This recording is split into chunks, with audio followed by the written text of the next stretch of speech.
Direct from Foxborough, Massachusetts, the gem of Norfolk County, and taped at the studios of Foxborough Cable Access. It's Foxborough Central, and here's your host, Bob Hickey. Welcome to another great episode of Foxborough Central. As you heard, I'm Bob Hickey, your host. Thank you for taking a little time to sit down, grab a cup of coffee, and join us as we learn about the people, things, and events that make Foxborough the gem of Norfolk County. Joining me today is my guest, Tony Calcia. How are you doing today? I'm doing very well, Bob. Thanks for having me. Thank you. And you are with the Hockomock YMCA. What is your official title out there? It's the Vice President of Child Protection and Social Responsibility. Okay.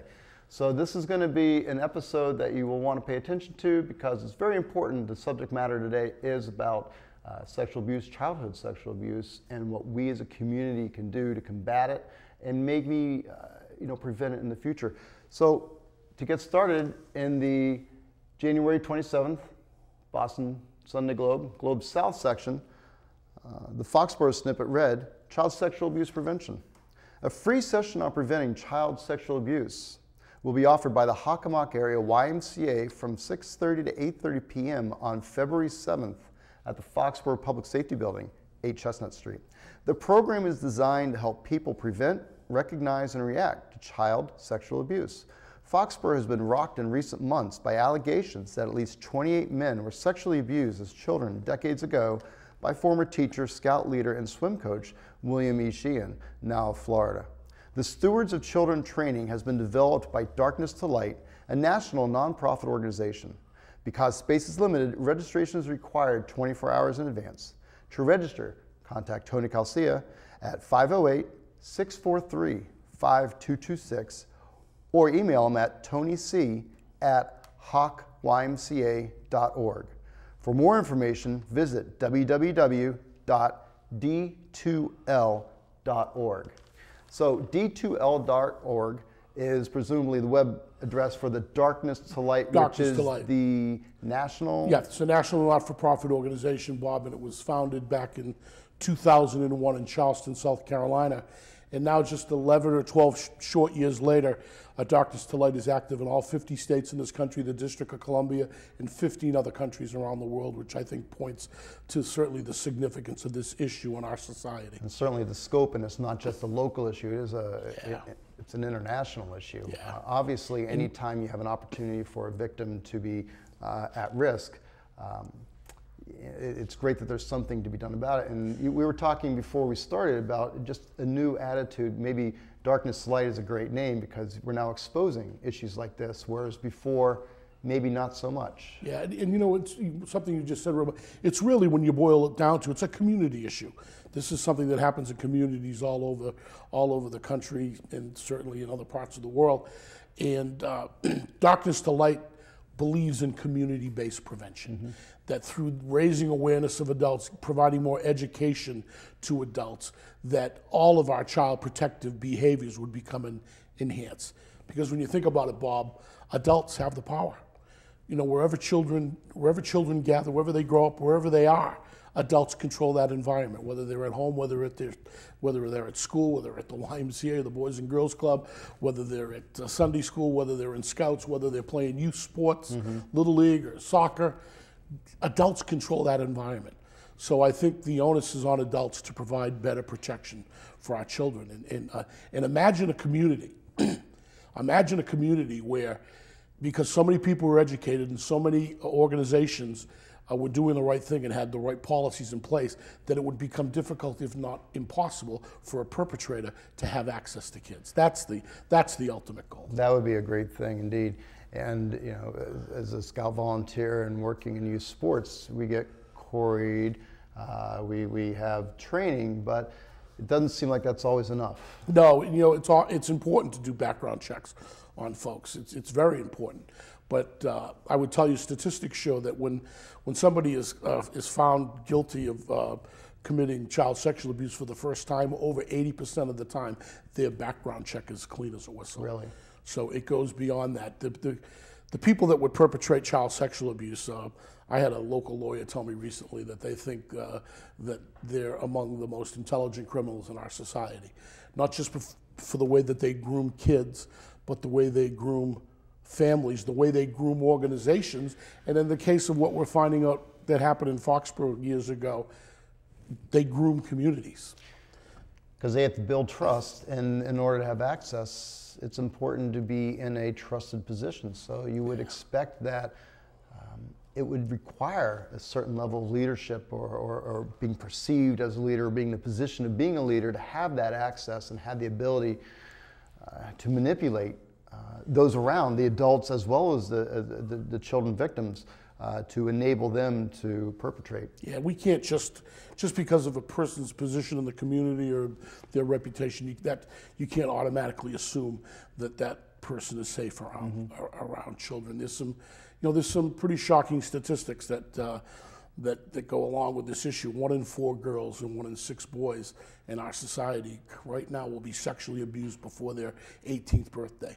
That's 1 in 4 1 in girls. 4 and 1 in 6 boys. That's 20% of our kids, which really points that it's a community problem. Now, you've heard a lot in the church over the years, or different or other organizations, but it's not a teacher problem, it's not a coach problem, it's not a church problem. It's a community problem. It's a society problem. 93% of kids that are abused know their abuser, and most times that person is in a position of trust with the child. So that kind of belies the stranger danger that a lot of us might have been growing up with, that it's, you got to watch out for that scary looking guy in the park wearing the trench coat. Less than 10% of the time it's that guy. Over 90% of the time it's people that look like us.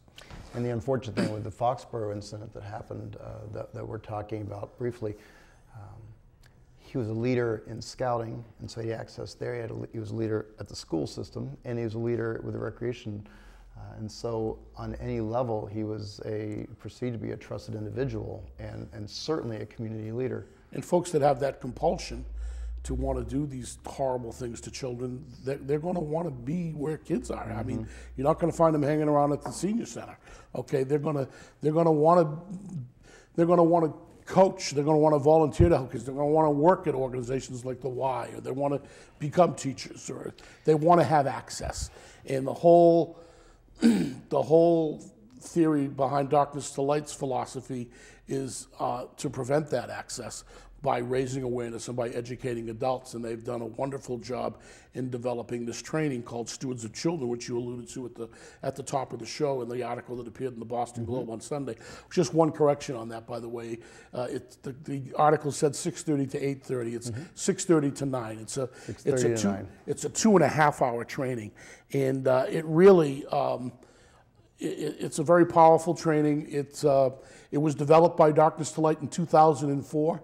It's one of the only trainings of its kind that's research-based and it's evidence-based.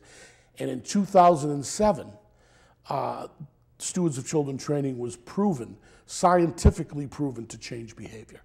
And that's what we're looking for, is to create a behavior change in our society, to create a cultural change. And then also in 2007, the Stewards of Children training won the National Crime Prevention of the Year award. Really? Because beyond the tremendous emotional impact of child sexual abuse, there's a significant economic impact.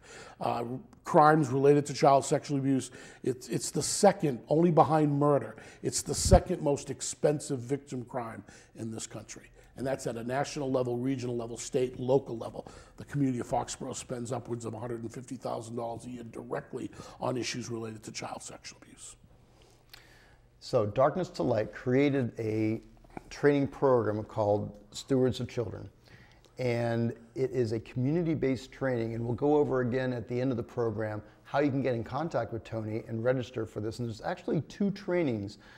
This is going to be a topical program with the dates, but the message goes beyond this. But in the short term, there's a training on February 7th, as we've spoken of, at the Public Safety Building, but there's another training on March 2nd at the Union Church. Yes, there is. And I want to try to clarify, there's been some confusion sometimes when we've promoted these trainings. People think you have to go to each one. It's 1 2.5 hour training. We are, and in conjunction with the I live in North Attleboro, with the Foxborough Police Department and with the school system under the leadership of Deb Spinelli. Both Deb Spinelli and Chief O'Leary have been tremendously supportive of this, going back to when we brought this initiative to town almost 2 years ago.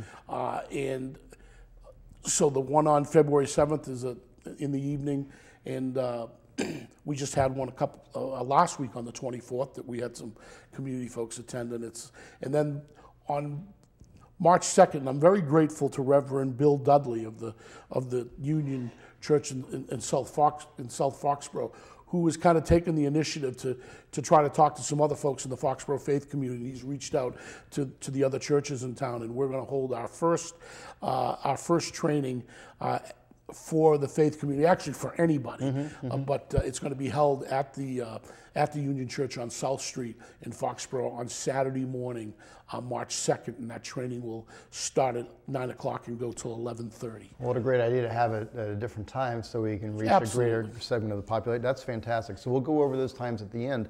But in the meantime, if people want to get in touch with you, they can also call you at 508-643-5226. Yes. And you're with the YMCA, the Hockomock, and what is your title again? Vice President of Child Protection and Social Responsibility. Excellent. So what does that mean?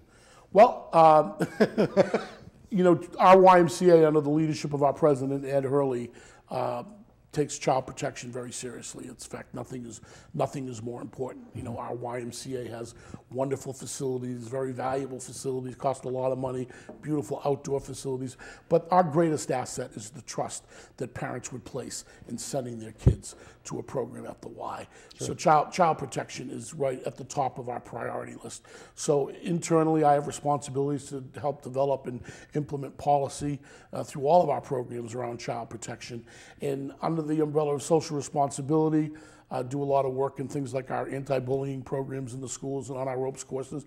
But a significant portion of my time over the last year and a half has been working with Doctors to Light and bringing this child sexual abuse prevention effort into 5 local communities. Certainly Foxborough being one of them, Mansfield, Franklin, Sharon, and North Attleboro are the other communities that we are doing this work to start. Our YMCA serves 15 communities, but we've started in these 5 communities. The four communities where we have a facility and in the town of Sharon.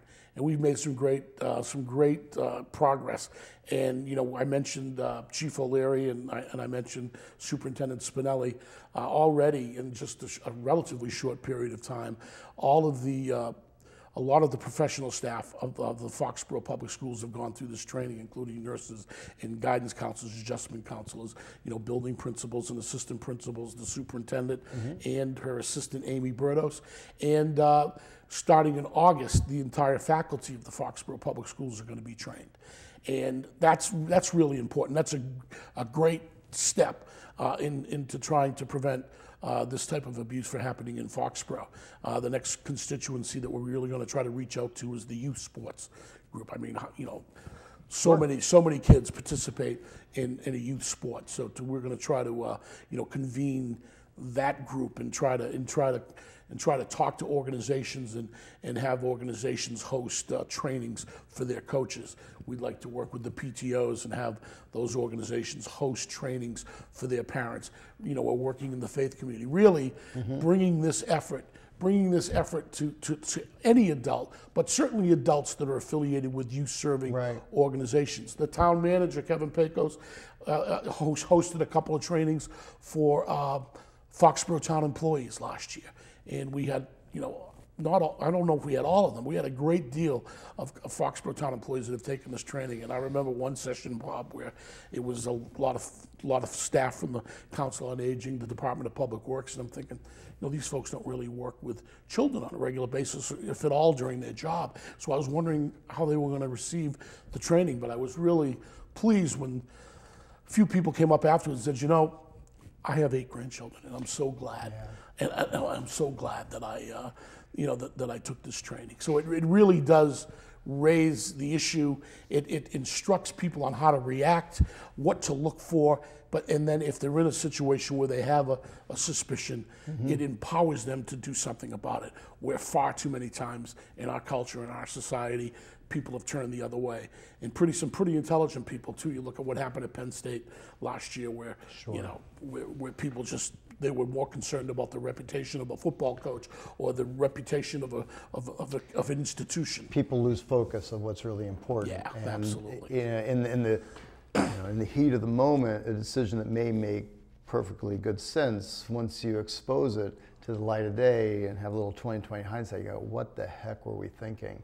Right. And I suppose that's, you had mentioned community education and the Darkness to Light mission and in the Stewards of Children training. So with the community awareness factor, how is that measurable? You were talking about it being a success. And in hearing about this, it sounds like such a common sense approach to just expose the cockroaches to light and they run. Okay, but how does this training really drive that home? Well, the training is a video-based training, Bob, and it's watched in three segments. And in between each segment, there's a discussion facilitated by the authorized facilitator of this training, of which I'm one, and several people in the area. In fact, there's going to be 5 folks from the Foxborough Public Schools becoming trained to be facilitators later on in February. But you hear from experts in the field, okay? And then you also hear from adult survivors of child sexual abuse who tell their powerful story in a pretty unfiltered way in this training, and it's really compelling. It's really compelling and motivating to see people whose lives have certainly been negatively affected and in a lot of cases damaged lives because of abuse when they were children, which is absolutely no fault of their own. And one of the unfortunate statistics or things that you find with child sexual abuse is over 95% of kids that have been abused, even as they grow up and become adults, they think it was their fault. And there's no situation where it is their fault. And you mentioned measurements and statistics, and I'm glad you brought that up, because I think it's important to explain another one of Darkness to Light's concepts, is that they believe in community-based prevention. So when you bring an initiative like this to the community, the initial goal is to train 5% of the adults. Okay. And they call that the tipping point. And you might have heard that phrase before. It's based on a book called The Tipping Point that was published a few years ago by the author Malcolm Gladwell. The tipping point being when you can educate 5% of an adult population on a particular topic, that at 5% you're going to start to see behavior change. Okay, you don't stop at 5%, but the hope and the expectation is that after 5%, then that change becomes inherent. So our initial goal in Foxborough is to train 5% of the adult population, which is just under 700 people. To date, we've trained well over 250 people, and Darkness to Light has seen this work in other communities around the country. That tipping point theory tells you that when you get to 5%, things are going to change. And that's happened in the country in the past. You think about seatbelts. How many people wore seatbelts 40 or 50 years ago? Okay, but now, I challenge you to try to find anybody that's not wearing, even kids, that aren't wearing their seatbelt. But what happened? There was a movement in the country that started. It's whether through advertising by the automobile industry, to public service announcements through the government, to eventually and now it's inherent, and you just wear your seatbelt on. I think we all remember the advertising campaign of the baby flying from the back of the station wagon, flying all the way through the front windshield with an impact. That was such an impact. So if in this country we can achieve behavior change through seatbelts, we certainly need to make the effort, and I believe we can make a significant change in an issue like child sexual abuse. And when 20% of our kids, 1 in 4 girls, 1 in 6 boys, are being abused, it's imperative as a society we do more about it. Imagine if 20% of our kids were getting injured on the school bus going to school. How quick do you think government and communities would step in and fix that problem? And exposure, I think, and Darkness to Light is such a great name. And for those who missed at the beginning, their website is www.d2l.org. d2l.org, and I imagine you'll be able to find great information there. But Darkness to Light is all about exposure and education.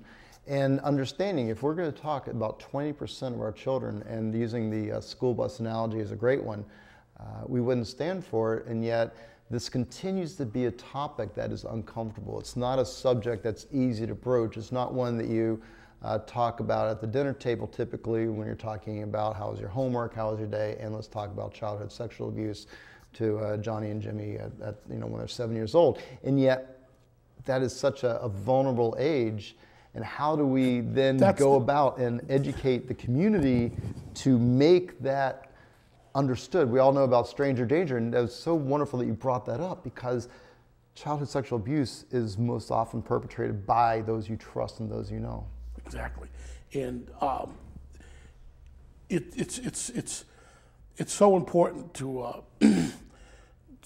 realize how it happens, and it's so important for a community to recognize it, because for so long in our society it's been passively accepted. Because, like you said, Bob, it's not something that's easy to talk about. And one of the real cores of this training, in fact, the training, there's some curriculum in the training called 7 Steps to Better Protecting Children that Darkness to Light developed when they first were founded in 2001. Step number 3 is talk about it, because we don't talk about it enough. It's not comfortable. It's taboo. Where people even have the attitude, well, it's not going to happen to my kids. And that passive. So what's happened over the time is this almost become like a passive acceptance of it. But a strong part of this training is encouraging people to talk about it and explain to them how they talk about it. There's parts in the training that talk about how you talk about it to your children. And so many adults that have gotten involved with Dr. Slide, even people that are that work for Dr. Slide, I've heard people say, I never talked about this when my kids are growing. I never talked to my child that they should be, that it was okay to say no if somebody tried to touch them in a way that was uncomfortable. It's something that you never talked about. And as a result, there was like a layer, a ceiling put on the issue. Sure. Because even if you look back at the founding of our country, people came here from Europe to escape religious persecution, but they were Puritans in their belief, and sex and issues related to abuse weren't talked about. They brought their own mores with them, but still. It wasn't talked about at all. And I remember, not to get political, I'm not being political, but Hillary Clinton, when she ran for president in the primaries against Barack Obama, and in her concession speech, when she was, she had lost and she was throwing her support, she said to her constituents, a lot of them women, her followers, she said, well, at least we made some cracks in the glass ceiling. And by talking about child sexual abuse, we're going to make some cracks in that ceiling that is, over the years, just layers and layers and layers that have covered and kept the topic down. So the training empowers people. People come out of the training empowered and they feel more comfortable. Even professional people, teachers have said that they come out and now I know what I can do. And the training talks about developing a true consciousness. Because as a society, we have to develop a true consciousness about the issue. And just becoming aware is not being conscious. Consciousness exists when your actions match your intentions. And that's what didn't happen at Penn State. You would have asked a lot of those people there, were their intentions for children good? They would have said yes. But their actions did not meet their intentions. Right. And as a result, it took 12 years for something to come out. And as a result, hundreds of more kids became abused that shouldn't have had to happen. And that's the amazing thing. You look at what's going on with the Los Angeles Diocese or the Catholic Church right now, and decisions were made for what we have to assume each leader in a position of making these decisions, they must have thought in their heart that they were doing the right thing. But looking back on 2020 hindsight, how on earth can you make a decision to shuffle people, to hide people, to, quite frankly, disingenuously dissuade the police from following up on accusations? And you talk about cracks. What a great comment that is, because, with what's been going on here in Foxborough with 4 months ago, people coming forward and police filing charges against former leader Sheehan. That's the beginning of awareness, but you're saying it's not education.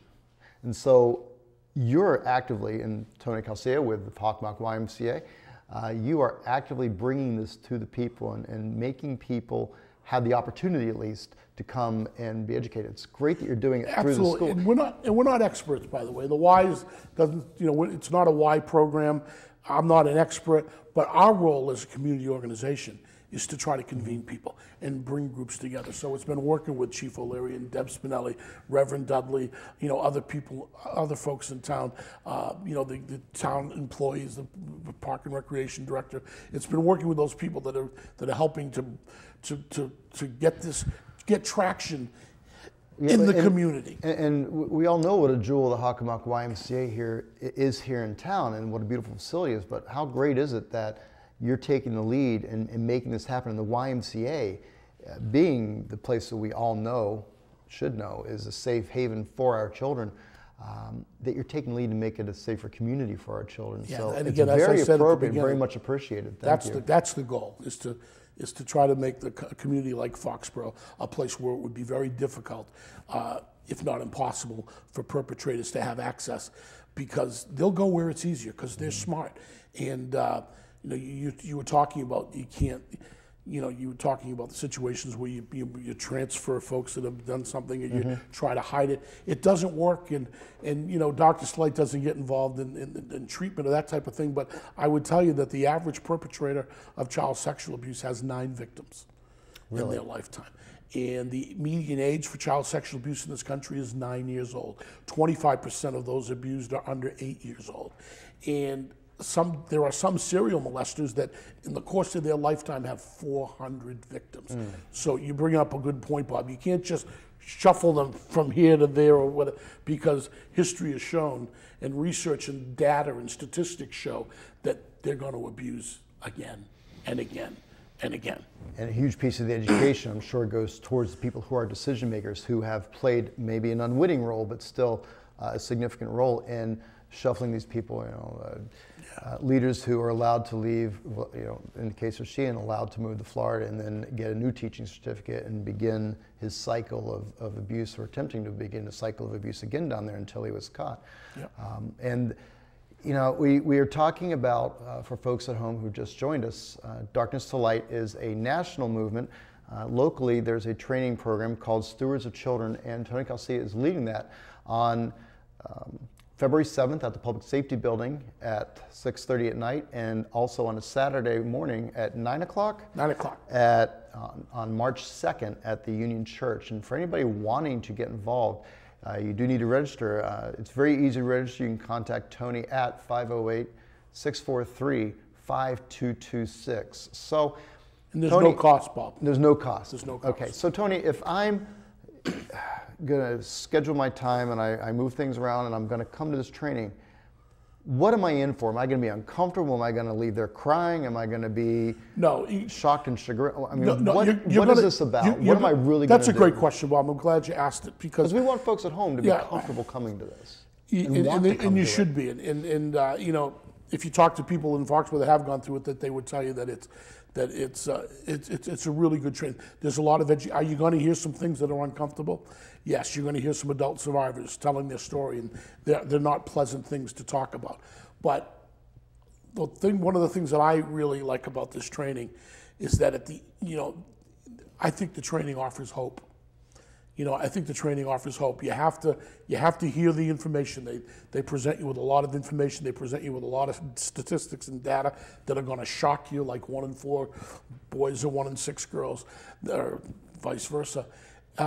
And you're going to hear stories that'll break your heart, but you're also going to hear these same adult survivors talk about how confronting the issue, and oftentimes confronting their abuser, and getting the support of other folks, and getting the support in the community, how it's turned their life around. And ultimately it is, I think the training does offer a lot of hope that this terrible scourge in our society, 20% of our kids becoming abused before they turn 18, that there's hope that we can dramatically reduce it, if not ultimately prevent it.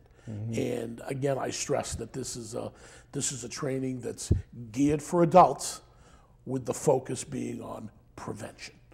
And just imagine what our world would be like if there was no child sexual abuse.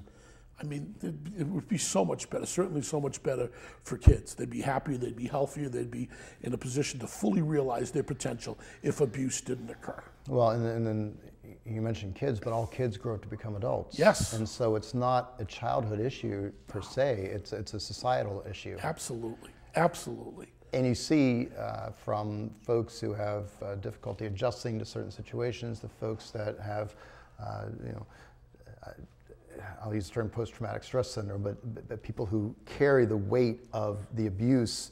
And you had mentioned 95% of the victims still believe that at some level they were to blame, or at least part of the problem. Yeah, I'll give you a quick example. In the video, there's a former Miss America who's an adult survivor. Her name is Marilyn Vanderburg, and she was a former Miss America. And she talks about, she went into physical paralysis at 40 years old, later confronted her parents, confronted her father, who sexually abused her over a period of 10 years from the time she was, 8 years old to the time she was like 18, okay? And during the, when she's speaking on this in the training, she says that when she finally told her husband about it, okay, I think she was like 48 years old. Her husband had no idea. So when she finally told him, I'll use her exact words, she said, I couldn't look him in the eye. And she said, Larry, I'm not who you think I am. I'm a bad person. Now here's a woman that's an adult, she's intelligent, she's accomplished, and still well into adulthood, she's thinking that she could actually say to her husband, I'm a bad person. When it's never a child's fault, ever. You can't think of one example or one situation where you could ever blame abuse on a child. Impossible. But that's one of the cruel things about sexual abuse, is because, most kids, because over 90% of the time they know their abuser, and that person is in a position of trust, they think it's their fault. Powerful statement, powerful last words, and powerful issue. Thank you very much, Tony, for coming out and spending the time with us today. Been with Tony Calcia. He's with the YMCA, leading our community in a training program called Stewards of Children. It's very important that you folks at home who maybe have not taken this training yet, please make the time, take the time to become involved and take the training. It is, again, at the Public Safety Building on February 7th at 6:30 at night. Also on Saturday morning on March 2nd at the Union Church. Please get involved. Contact Tony C. at hawkymca.org or call him at 508-643-5226.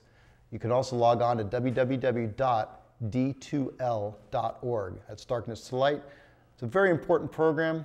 Tony, thank you so much for bringing it to Foxborough and for all the work you're doing to shine the light of childhood sexual abuse so that we as a community can become more aware and, as you say, better training. Because awareness isn't enough. It's training that needs to happen, and hopefully folks at home will embrace that and become trained. Tony, thank you so much for coming out. Everybody at home, thank you for spending a half hour with us here at Foxborough Central as we have touched upon a tough subject, but one I think is very important. If you'd like to get a replay of today's program, we'd like to log on to our website at www.fcatv.org. You can see this. You can also order prints. Contact us at 508-543-4757 for more information. On behalf of all the volunteers here at Foxborough Central, Deb Storrs, Betty Tavers, Paul Gukin, Bob Lomas, Gary Nash, our Executive Director, Mike Weber, who puts it all together and makes it magical, and Bob Hickey. Thank you so much, Foxborough. Have a great day.